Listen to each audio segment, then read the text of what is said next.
All right.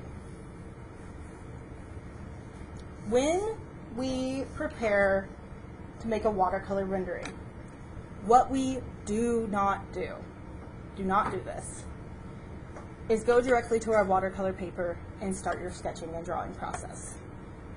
You might be able to get by with that, with like a nice Bristol, things like that. You can get by with that when we're doing graphite renderings because we're blending it all together. You cannot do that with watercolor paper. You will mess up the surface of your paper and it will not look nice in the end. You're sabotaging yourself right from the beginning. What you're going to do instead is you are going to make your drawing on another piece of paper. Ideally, something that doesn't have something drawn on the back. I've been drawing long enough that I can make do with that, but if I know that I'm going to be transferring it to another piece of paper, I will not have something on the back. Or I will take this and transfer it to something like tracing paper first. The other option would be to come over it with Micron so that it's the darkest line that I'm seeing. So there are ways to get around it. This isn't that complicated. It's just like a little bit of shading practice. And when I turn this on, I can still see what lines I need to draw pretty well. Here is my little example of what I have drawn for interior design. I don't have everything worked out here, but the more that you can have worked out about it, the better. Because this is not only going to be your little, what you end up copying to your paper, it is also a nice little roadmap for you to use as you paint. Because we're just going to transfer what I call major landmarks or major shapes to our paper. We're not going to transfer every tiny little detail. When we transfer, somebody hand me a piece of that paper. I need a fresh sheet. When we transfer, I recommend either transferring using your 4H pencil and going as light as you possibly can go, or using a watercolor pencil. And by that I mean one of the ones that are color, not a water-soluble graphite pencil. That's a whole different game. With a watercolor pencil, here I used blue. Typically I will usually use like a sienna or umber, not a burnt umber because that's a little dark. But blue is actually usually fine. It seems like a weird choice, but when I show you this underpainting example, which I've started some here, I'm going to show you how I apply it on this drawing, and then I'll talk about how that changes when it comes to fashion, and then I'll do some more painting of the fashion as well. For the interior design, I'm going to go ahead and use this 4H pencil because I don't have a video demoing it. But also, in interior design, it seems to be more acceptable to have some pencil line showing through. It kind of like gives you a good outline. Where I learned watercolor and costume design, the teachers that I had did not like, if you could see the pencil. I might be missing my tape. I'll be okay without it. Oh, there's a little tape here. So I'd like to use a repositionable double-sided sticky tape or some art tape for this. I have some Scotch tape right here, which will be fine. I am going to just take my bottom piece lightly down to my light box here. So these are older light boxes. They're like thick and kind of small. You can get nicer ones that are, you know, thicker, like thinner than your sketchbook, and much larger. I have one at my studio. I'm going to go ahead and turn it on. So the way that this works is you have the light box, then your drawing, and then you put your paper on top. I'm going to, you can tape this down too if you want to. I am going to kind of position it in the middle, and I usually don't tape mine down because I watch for if it's drifting or anything like that, but this way it's easier for me to reposition if I want to. If I'm like, actually I want that to sit a little further back or something similar. Okay, I'm going to try to get this relatively squared up. I could go in and measure and put like the finest of little dots on my paper so I knew where the corners were. When I did this in school, we would put like a registration mark, and that would be where the corner of your paper would go. So there are different options. Here, this paper is bigger, so I'm just going to put it down over. I could always trim it when I'm done. And I'm going to come in and I'm going to just lightly draw in the major shapes of my drawing. With interior, like I said, maybe you don't need to worry as much. You could draw in all of it. I'm not going to try to get super fine detail because that's all going to get lost when I start painting. And I still have my drawing preserved as a road map. The other nice thing, especially when you're learning watercolor, is if you mess up, you still have your drawing. You can go back and retrace and start from scratch, but not actually from scratch like you would be if you had done all of your drawing directly onto your paper. First of all, if you are an amazing artist and got it correct the first time sketching it onto your paper, kudos for you. I cannot do that, so I don't think that you should expect that of yourself. Okay. I'm going to continue this, and I'm going to pause the video. That way you're not just watching me trace absolutely everything.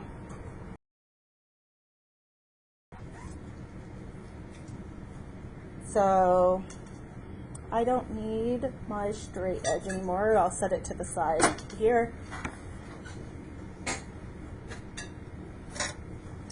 I am now also not going to be using the plate to mix on. I still expect you all to mix on the plate. I'm not, mostly for room right now. I also have a system that I call the mother palette, which is simply that I leave all my colors here to dry, and then I kind of use them for color matching from the last time I was painting. So I'm like, okay, my green was kind of looking like that. At the same time, sometimes I'll just like use whatever's in the edge to mix up like a quick gray. I can usually get a pretty neutral gray out of that. Unfortunately, I can't fit the painting and my mixing being done at the same time, so I will try to explain what I'm doing from the mixing. I'm also going to turn this on just a bit. It blows this out, but I think you'll be able to see the color better. Maybe you can turn it down. It maybe isn't even that good. Okay. So the first thing that I'm going to start with is I want to decide the general like tone that I want in my room. The reason I'm deciding this now is I'm going to create what's called an underpainting. The underpainting is going to lay out a lot of my major shapes in shadows so that when I come in with my colors, I don't have to be thinking about, oh, I need it to be a lighter brown here and a darker brown there and all of this to get correct shading. I'm basically doing all of my shading first in a nice light layer to start with. I am keeping it light though, and by light I mean very desaturated as far as my pigment goes. I do not want to build up like super dark areas. I will do that towards the end. In watercolor, the general rule of thumb is you paint light to dark. So you want to leave your lightest areas light from the get-go. I want this space to feel nice and warm and somewhat rustic. I'm going to go with a warmer brown tone to start my shadows here. Well, am I? Let me think about this color theory wise, because I want that couch to be blue. So I might change up some of my underpainting stuff. I might have anything that I plan to be cool. I think I'm actually going to use a purple, and then I will use a brown in some other areas. I'll talk about those decisions as I make them. In my drawings for my fashion, it was like a little bit simpler. I could just choose one color. I'm dealing with a lot of colors and textures in this space. So I'm going to start with the purple because this couch is kind of the focal point. And like I said, I'm going to keep it light. Where I want to bring in shadows is definitely on this side of the armrest. These are windows, so my light is coming in this way. If I want to know how far that light reaches, I can, make a little angle here. So anything, let's see, it'll only reach that far, and basically I have a little area between there and there that might get some light. So I'm gonna paint in a shadow here and here. These are things I could also go to my original drawing and figure out by drawing in those dashed lines, and then using my original drawing as a reference for while I'm painting. Usually I stick it up somewhere where I can easily look at it. So I'm leaving my light in this case, and I can always come in and even that out if I decide, oh, I would actually be getting a little bit more, because I think for the light shining in from the windows, I'm gonna get just a little bit of the top of it hitting this far, but most of it is blocked by the edge of this couch arm right here. Yeah, so I can kind of put that there, and then let's come across the back here as well and leave that lighter. You'll have to tell me if I get to a point where you can't see it, because I have my painting or my drawing propped up in front of the computer screen right now. Okay. I have that area of shadow, and I haven't got over to any of this glow yet. Let's kind of put in here. Okay. I'm keeping this relatively light too, so if I decide, oh, I need a little bit more light in this area in my following layers, I can leave it lighter. I might just have a slight purple cast. The purple won't be that bad though. Okay, I'm going to bring along this front edge, and then the window won't really fall to there. If you need to, it's perfectly reasonable to draw out, especially in tricky areas, just some basic shading. It can be scribble shading. It doesn't have to be the perfectly smooth stuff. I would do that after you have traced the lines, just because it'll keep it a little simpler for you. Or when I was in school, one of the things that I would often do was take a piece of transparent paper, so tracing paper ideally, sometimes marker paper if that's what I had on hand, and I would draw those lines on that over top of it, and I would kind of have a two-layer drawing that I could flip up and down. Okay. Alright, so I have this couch now kind of shaded, and then I will, and notice it's still super light. I might need to, oh no, that's not good. One moment here.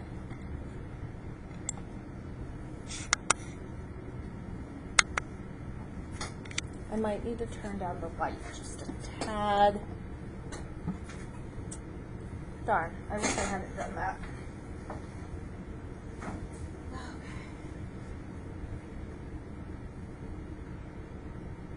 Okay, you can see it a little better now. Okay, so I have the couch done. Now I'm going to come and do the chair. The chair, I'm going to do the seat of it with a little bit of this purple. I'm going to end up painting it green. Color theory wise, green on top of purple should give me a gray as far as my shadow goes. Oh, yeah, I'm going to have to just scooch the camera down.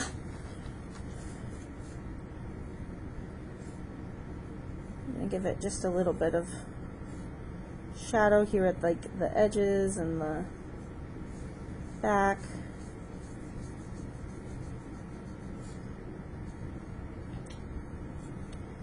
And then across the footstool here, especially on the side. And then a little bit here because the top of this curves, so some of this side blocks any light that's coming in from this window. I do want it to have this like nice sunny feel in here, so I'm leaving quite a bit of light. Let's see, light will hit this side of the block, not so much over here. This block, I have a piece of wood. It's like chunks of live edge type driftwood is what my inspiration was. So I'm going to come in, and in some areas I have marked on my paper, I'm going to render in where some of those like holes and shadows are. I'm also going to render in, and I probably should grab my smaller brush for this. I would recommend that you do. But once again, run one brush-itis here to get the crevices in between those blocks painted in. Let's see, it has a hole here.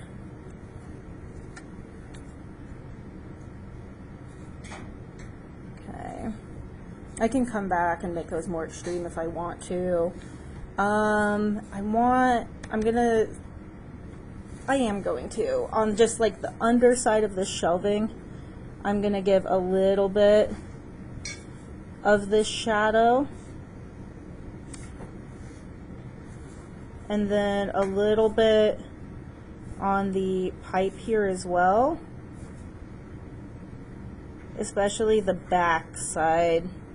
So the shelving that I have picked out is, this is like loosely based off of the idea for that industrial living room space.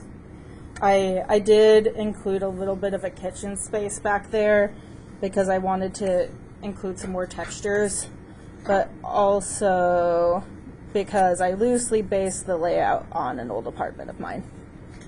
Not how the furniture is arranged here, but like the structural layout. Obviously, in real life, you would be given a, you would have dimensions of a space that you're referencing. In this class, we use our imagination a little bit. For the final, I'll give you some dimensions. There were dimensions on here too, but it didn't like say like where the doors are and stuff like that. I think the measurements of this room that I was going off of was something like 25 by 20. Okay. And then I'm going to get the front of these chests because any light will hit the top, not the front. And then I could also come in on the floor and start painting in any idea of like what direction the wood floors go. If I'd had a little more time, I would have drawn in the wood floors, just so that I had a really good reference for the perspective on them. As it is, I'm gonna have to I'm gonna put a rug in here so I don't have to render too much of it. So I'm just gonna eyeball it. This is maybe one of those do as I say, not as I do things though. Okay. Let's make the edge of the rug come to here. I didn't draw that in. If I'd had more time, I could have. Let's bring the rug, back so that it hits behind the couch and does a nice delineation of this little seating space versus the space here that has some like bar stools. I wouldn't want stuff to get dropped on the rug. And then the other thing that this client specifically talked about was maybe layering some area rugs. So I'm gonna make one cut through here too, and we'll put a different area rug that comes a little bit under the shelving, something smaller. And then what I remember about this space from just reading the like little bit of the brief was that it was somewhere that was supposed to feel like warm and inviting, but be kind of industrial, cool, with a really collected aesthetic. The other thing that I would like to do if I was taking more time would have been to already render out the things that I want on the shelves. As it is, I'm going to have to render them as I go. Not the ideal situation. I would get your drawing as finished as possible before you get to this stage. Okay, edge of this as well. I'm gonna bring in just a little bit darker. Oh, that's quite a bit darker. Let's bring in some more water to tease that out. There we go. Across the bottom of these drawers, just because that's the furthest away from the sun. And I'll bring in a little darker shadow along the top edge here to delineate each drawer nicely. Let's see, what else? I could probably put some more texture into this wood block. I could make up a few more holes that exist in it, or like gnarled areas. Let's move into back here now.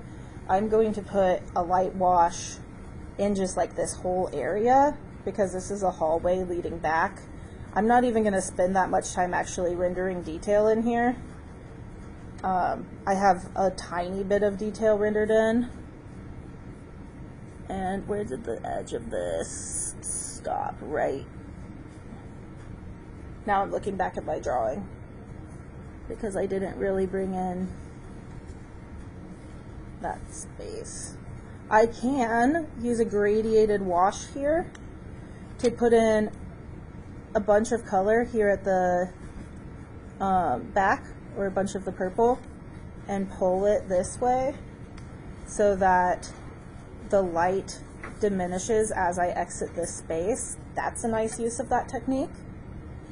Right now I'm like, okay, what are all the techniques I can point out? Okay, this comes down to here and then juts out. I am kind of keeping a little bit of this square shape intact. And then, goodness, excuse me. Fading that. Okay. All right, where else do I need to put a shadow? Under the bar here, or this like little peninsula that's sticking out of the kind of kitchen area. I need to have a shadow. I'm going to bring in that line and then use once again a gradiated wash to pull down in between my bar stools and the slats I need to think about this. 1, 2, 3. Okay. I'm going to come back in and do that in a second when it's a little more dry. I need a little extra. But I can paint underneath of them. That's fine. Okay. Should bring this back over. Oh, I did not need that light. And right here. Okay, in the kitchen, where should I be putting shadow? Oh, I didn't render in like a whole counter there. Oops. Okay, I can decide what I want to do with that space now. Let's... Yeah. Soon as how it's like 8:30. Oh. I wonder if you just want to like move on to the next part and like not do the Oh. whole. Yeah.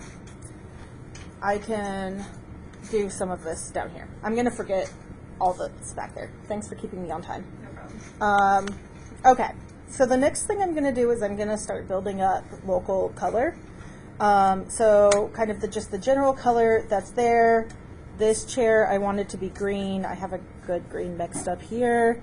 So I'm gonna bring that in on all of the areas that are green.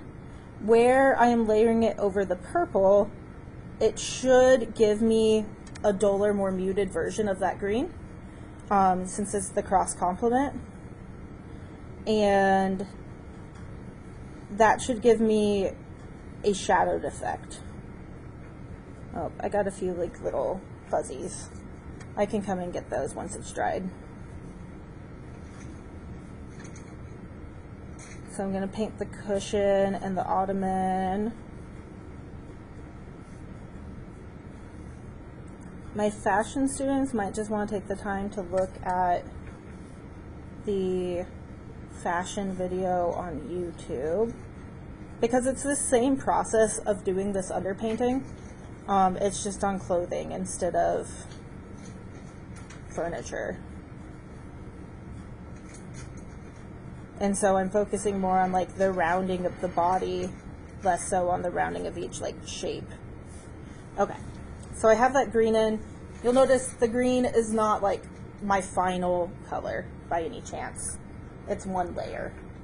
Now the blue of the couch, I am also going to have plenty of water here, and I'm going to start with a much brighter blue. I probably will bring in some washes to make it a little bit less vibrant. I'm not going to paint this white space yet. I'm going to save that for when I come in with, well, I painted that, I guess. That isn't even that bad. Okay, I think I will come in and paint the white space. If it had been really overpowering when I accidentally brought it over there, I wouldn't have. But I don't mind that.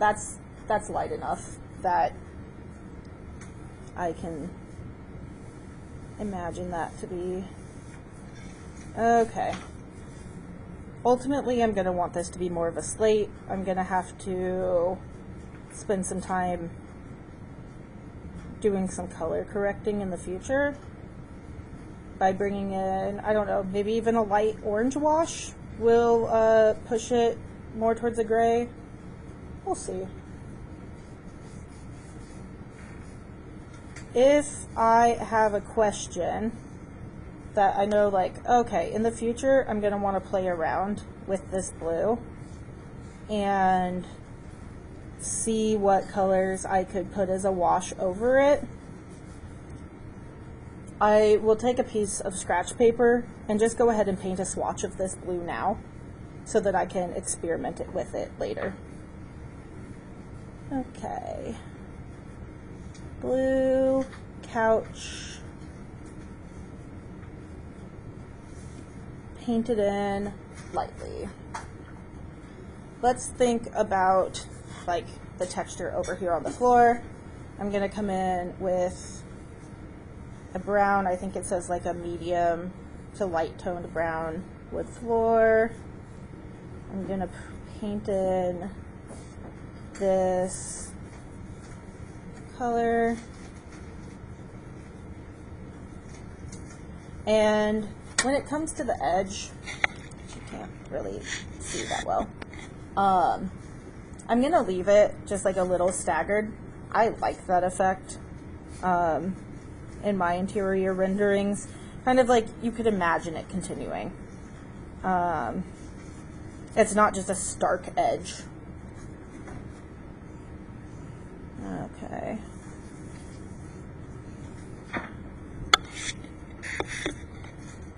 Let's figure out where that floor comes to.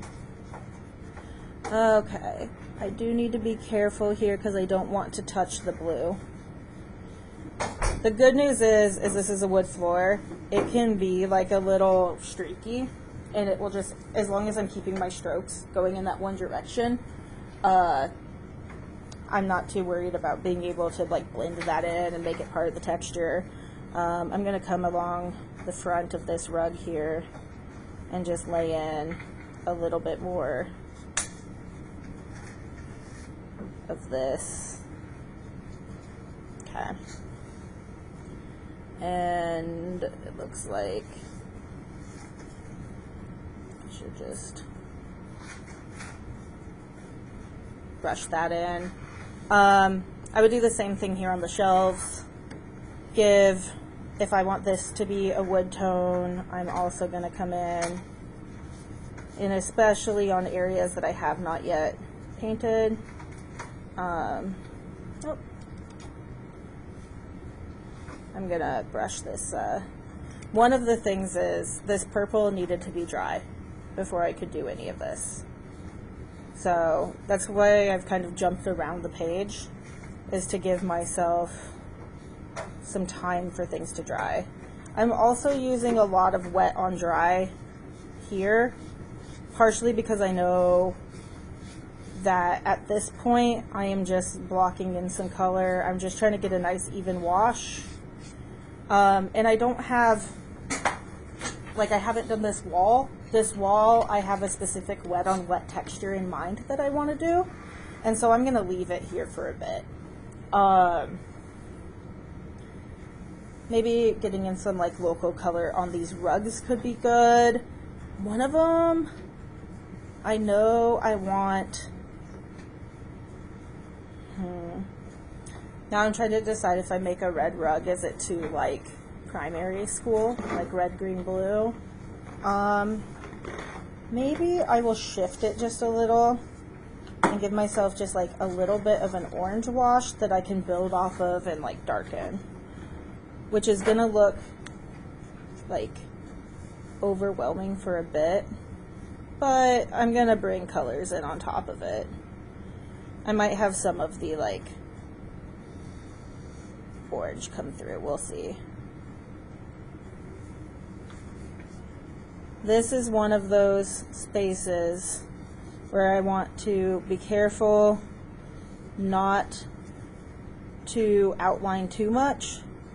I want to try to get in here and fill the space and get out while making sure that like my edges stay wet. So if I have to, I'll come back in and add water.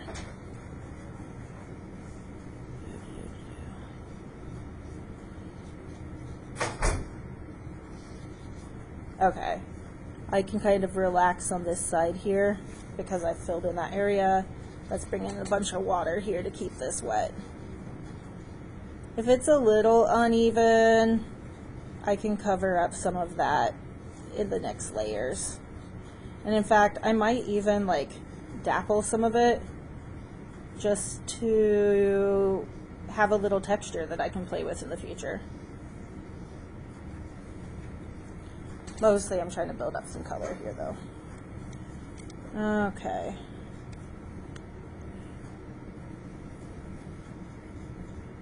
Let's come from right here. I can fill this layer quickly. with this little space. Alright. And I'm jumping around, testing to make sure what I'm painting next to is not wet. I kind of have a dry time in mind in my head, which is not something that you'll have initially. You'll have to be checking more.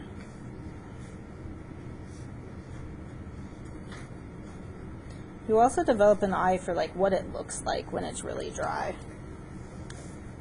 It's weird because it doesn't look that different, but you get there eventually. All right. Oh, and this whole area.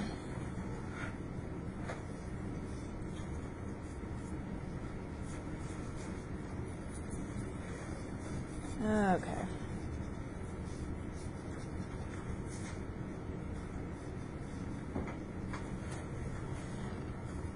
All right. I'm trying to think. I could come back and put some more shadows here. I'm going to build these up still in this brighter blue for now. I want to do the shadows of the tufting here. And so I'm going to bring that, and then I'm just going to take water and fill in the center and see how I like that. I might have to end up actually pulling a ton of this out.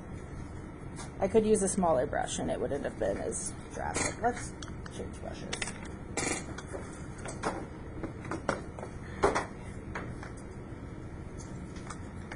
One thing I have to be wary of is how much time I have to the end. You probably want to give yourself 5 or so minutes to let things really start to dry before you pick up things and move them. Okay, smaller brush I think is going to do me favors. There we go. It just deposited a little less pigment. Alright. Let's get these diamonds in.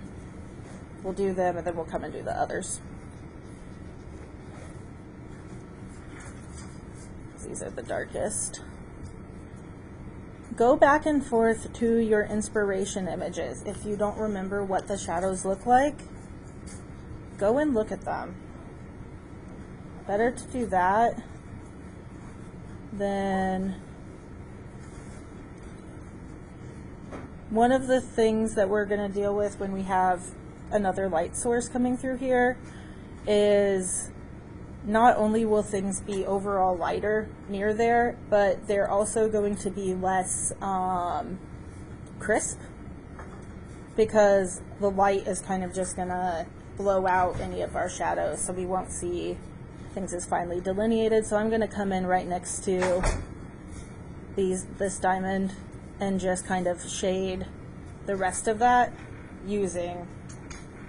And now I'm going to come in and really do like a little overlapping on these shapes.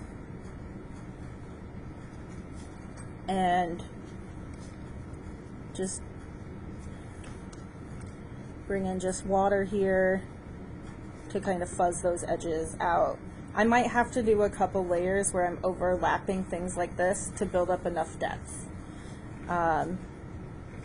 And that's just kind of the name of the game when we come to watercolor, is using, oh, I almost put red down. Wasn't watching where my brush was going. Is just building this stuff up slowly in layers. And it's like both slow and fast because you can get a big area covered quickly. But then you have to wait and do your watch and paint dry exercises. Sorry, I had a bead of water here on my paintbrush that I'm worried about dripping onto my paper. Fill in that 1, 2, 3. So while I'm letting one area dry, I'm touching up other areas. A painting that's big enough like this, using wet on dry techniques, that I can easily spend quite a bit of time. I'm going to come in with a little bit more green here. This time I'm just going to come in below here, because this is going to be my highlight now. And pull it down the back of this chair and the side here. I'm going to leave like a little bit of room for a highlight coming there. Helps describe the shape of the chair anyway. Come around the bottom. We are going to perceive the color as whatever kind of your mid-tone ends up being. So not the brightest color here, not the darkest color here, but this range in here is what your brain is going to say that's the true color of the chair. I'm still going to probably build this up a little bit. I definitely know I want to like kind of add some, I don't want it to be quite this bright. I want it to be like a, maybe almost olivey color. And I can continue to build that color into the layers. But you can always kind of come back over and give yourself a little color correction layer. You just let it dry. And then if I wanted this to be more like a vibrant yellowish green, I could come in with a really light layer of yellow and transform the entire color. Here I'm going to come in with kind of a greyish blue eventually to push it towards slate. Over here I am going to paint my wood blocks, and I am not going to paint the exact same color brown right next to itself. It's going to be like, you know, it's different chunks of wood, so they have a little bit maybe of a different color. I don't really mind if it bleeds together a little bit along the edge though.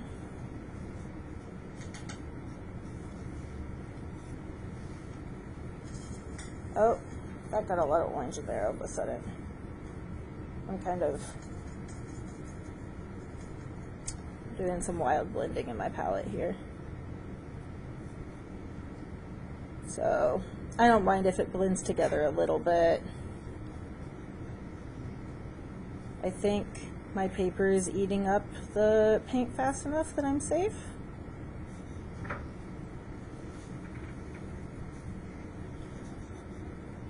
I'm going to have to tint that a little bit, but I'll keep it lighter.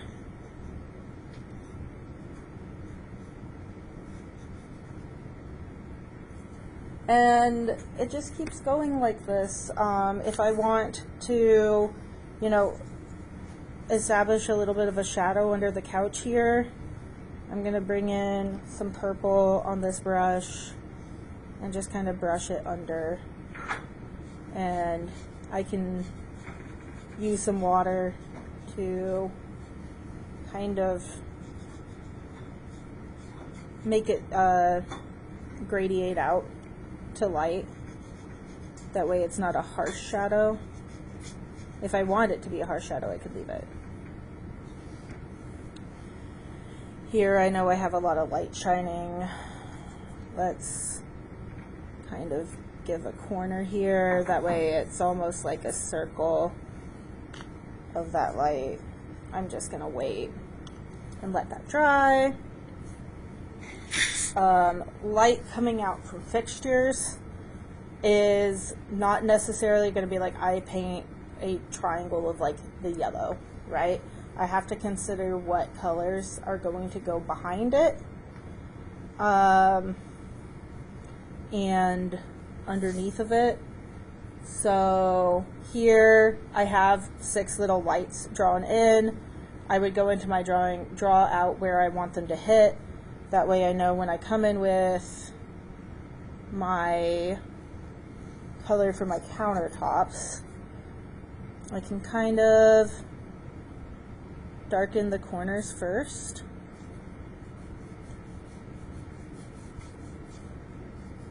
And avoid where those lights are directly shining.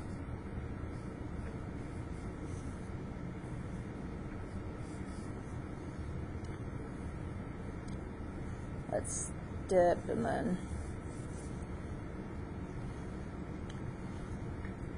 think about. So, if anybody ever told you that art was not a lot of thinking, hopefully this course has dismissed that notion.